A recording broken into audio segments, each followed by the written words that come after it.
si on se rapproche un peu plus près de chez nous, ce sont les Irlandais qui ont apporté la tradition d'Halloween aux États-Unis. Ça, le whisky, la bière et le reste. Alors tu vas me dire pourquoi les Irlandais sont partis aux États-Unis entre 1646 et 1648. Suite à la maladie de la pomme de terre, les Irlandais ont migré en masse vers les States, apportant avec eux leurs contes et leurs légendes. Pas les patates du coup. Donc McDo, c'est pas eux. Parlant de légende, une légende qui est arrivée aux États-Unis pour donner de la consistance à cette fête d'Halloween, c'est Jack O'Lantern. Jack O'Lantern, ça provient d'un conte irlandais. Il s'agissait donc d'un maréchal ferrant irlandais, méchant, ivrogne, égoïste et avare. Rien que ça, il osa défier le diable en personne. Oh le voyou. Et donc ce personnage, il s'est vu refuser l'entrée du paradis et de l'enfer. Et comme si ça suffisait pas, ils ont été vraiment méchants avec lui, ils l'ont condamné à errer sur terre chaque 31 octobre. Et donc à nous casser les couilles. Puisque le 31 octobre coïnciderait au jour de sa mort. Et c'est pas tout, et c'est important pour l'histoire, il serait mort en mangeant du navet. Justement le navet, parlons-en. Parce qu'avant les citrouilles et les potirons, l'emblème d'Halloween c'était un navet, ça fait rêver. Et c'est traditionnellement dans un navet qu'est creusé le visage terrifiant de Jack O'Lantern. Ouais, alors du coup, le navet aux États-Unis a progressivement été remplacé par la citrouille. Qui plus est, pousse en octobre, qui arrange bien tout le monde, et encore plus, elle est plus facile à sculpter qu'un navet. Comme si tu sculptais dans un chamallow. C'est donc la citrouille qui a donné la couleur de la fête aujourd'hui qu'on appelle Halloween.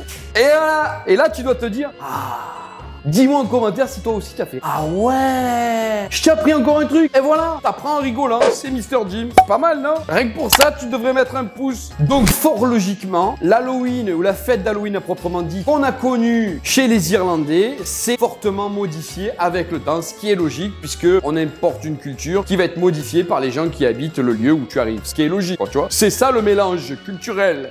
Donc on se balade plus aujourd'hui avec la citrouille sous le bras, mais seulement avec le panier de bonbons, parce que c'est moins lourd. Puis la citrouille, c'est mieux de la manger en soupe. Donc elle sert vraiment aujourd'hui plus que de décoration. Faut savoir qu'Halloween aujourd'hui, c'est une fête qu'adorent les Américains. Elle rappelle aujourd'hui la fête irlandaise d'antan, bien sûr, mais pas que. Aussi El Días de los Muertes, ou la fête des morts chez les Mexicains, une dédramatisation de la mort fêtée par les Mexicains. Pour te montrer l'importance d'Halloween chez les Américains, il faut savoir que c'est une fête qui se prépare tout le mois d'octobre. Elle a lieu le 31. Si tu veux, chez eux, c'est une fête qui peut être aussi importante que celle de Noël chez nous. Enfin bon, en même temps, les Américains, ils ont des fêtes tous les mois. Donc Halloween, Thanksgiving, Noël, le 4 juillet. Dès le début du mois d'octobre, ils décorent leur maison sous les couleurs d'Halloween. Et en famille, ils décident déjà, dès le début du mois, ce que porteront tous les membres de cette famille le soir du 31 octobre. Bah, tu vois, ça, chez nous, c'est impossible. C'est impossible de se mettre d'accord. Il suffit qu'il y ait qu'un costume de vampire pour tout le monde, et là, c'est la guerre. Alors, c'est évidemment le 31 octobre que bat le plein de cette fête d'Halloween avec ce qu'on appelle le passage d'Halloween. Une fois déguisés, les enfants font du porte-à-porte pour réclamer des friandises. D'ailleurs, cette année, sois pas étonné, si tu vois des gosses débarquer avec des jerrycans, c'est normal, faut s'adapter. Hein. Et puis le sucre, c'est pas bon pour le réservoir. Alors en général, quand ils frappent chez les gens, ils crient trick or treat. Non, ça veut pas dire ce que tu penses, gros cochon. Alors ça veut dire tout simplement des bonbons ou un sort, ou des bonbons ou la mort. Des bonbons ou un mauvais tour. C'est mieux comme ça.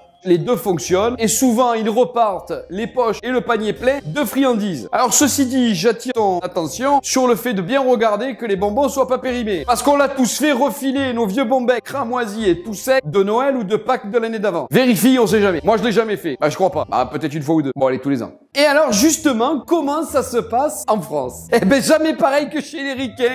Nous on a tout niqué, nous. Nous Halloween on l'a flingué, on l'a dézingué. C'est une fête magique, ça peut être exceptionnel, les déguisements, les décors dans les maisons, les bonbons, la fête, le ci, le là. Nous on a tout tué, nous. Voilà, y a plus rien fini Halloween. Fête commerciale. Tu vois, je reviens 2 minutes sur les Américains. Je vous pas une passion pour les Américains spécialement. Eux, ils font jamais semblant. Ils ont la citrouille, nous on a la betterave. Parce que figure-toi qu'en France, dans les années 50, en Bretagne, on fêtait un genre d'Halloween avec une betterave. C'est-à-dire qu'on creusait une betterave dans laquelle on mettait une lanterne et on les plaçait sur le bord de la route ou à l'entrée des fermes pour se faire peur. Ouh, j'ai eu peur. Nous on fait les choses en fait, la véritable arrivée d'Halloween nommée telle qu'elle est, elle se fait en 1997 en France avec l'arrivée d'un nouveau téléphone.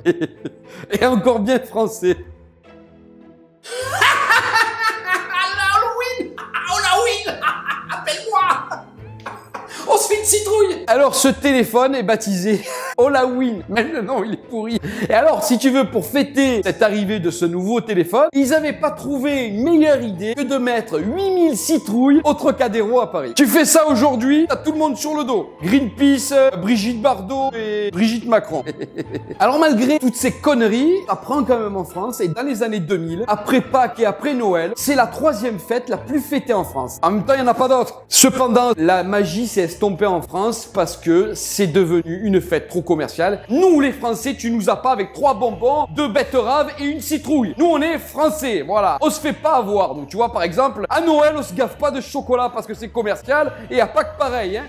Je dis ça, je dis rien. Hein. Alors du coup, ils l'ont rejeté. Cette fête a été rejetée. Aujourd'hui, on va dire que le pays fête un peu Halloween, mais c'est pas une fête majeure, c'est-à-dire que le pays s'arrête pas de vivre pour la période Halloween. Donc aujourd'hui, Halloween en France, on peut dire que c'est le calme plat. C'est pour ça que j'ai fait cette vidéo. D'ailleurs, j'en profite pour te dire, si tu as aimé cette vidéo, merci de me mettre un pouce, merci de me mettre un commentaire, merci de partager cette vidéo. Je te remercie de l'avoir regardé jusqu'au bout. Je te dis à très vite pour une prochaine vidéo. Ciao!